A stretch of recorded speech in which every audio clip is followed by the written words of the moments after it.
सहारनपुर में शुरुआती दौर में भीम आर्मी का झंडा और डंडा दोनों मजबूत रखा।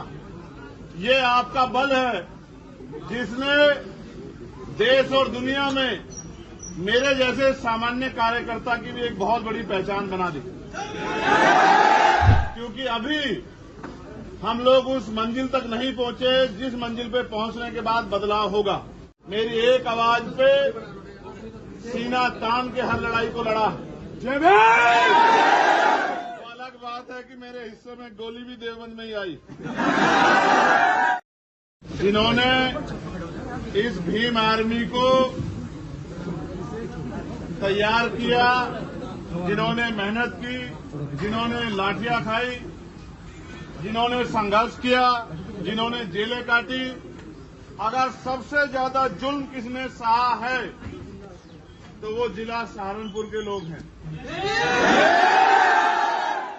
आज की आपकी आवाज जो सहारनपुर से निकलकर और संसद में गई है, इसका अगर बहुत बड़ा श्रेय जाता है तो यहाँ के हमारे भीम आर्मी आजाद समाज पार्टी के साथियों को जाता है।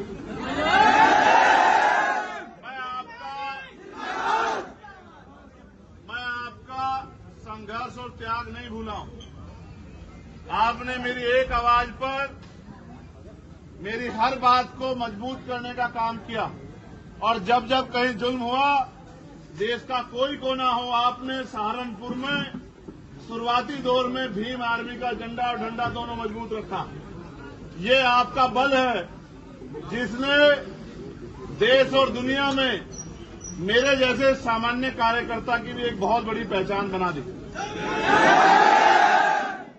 ये अलग बात है कि आज समय की कमी हो गई है। उसका सबसे बड़ा कारण ये है क्योंकि अभी हम लोग उस मंजिल तक नहीं पहुंचे जिस मंजिल पे पहुंचने के बाद बदलाव होगा। अभी तो बदलाव की शुरुआत की पहली कड़ी लगी है। आज मैं इस पूरे जो एक हुजूम दिख रहा है, इसमें बहुत सारे पुराने चेहरों को देख रहा हूं।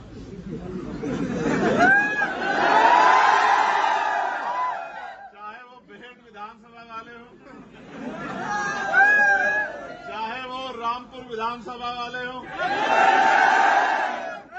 चाहे वो गंगो विधानसभा वाले हो,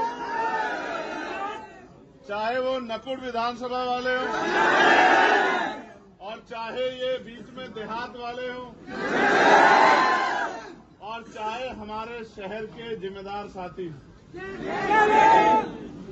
देवबंद के लोगों ने तो हमेशा से मेरी एक आवाज पे सीना तान के हर लड़ाई को लड़ा। तो अलग बात है कि मेरे हिस्से में गोली भी देवबंद में ही आई। लेकिन सोचो, अगर हम जैसे लोग डर जाएंगे, अपनी जान की परवाह करेंगे, तो हमारे लोगों के जिंदगी में बदलाव कैसे होगा? क्या आज हम उस सुख सुविधा को प्राप्त कर पाए हैं जिसके हकदार हैं इस देश में? क्या सही मायने में गांव तक रोटी, कपड़ा, मकान, रोजगार पहुंच रहा है?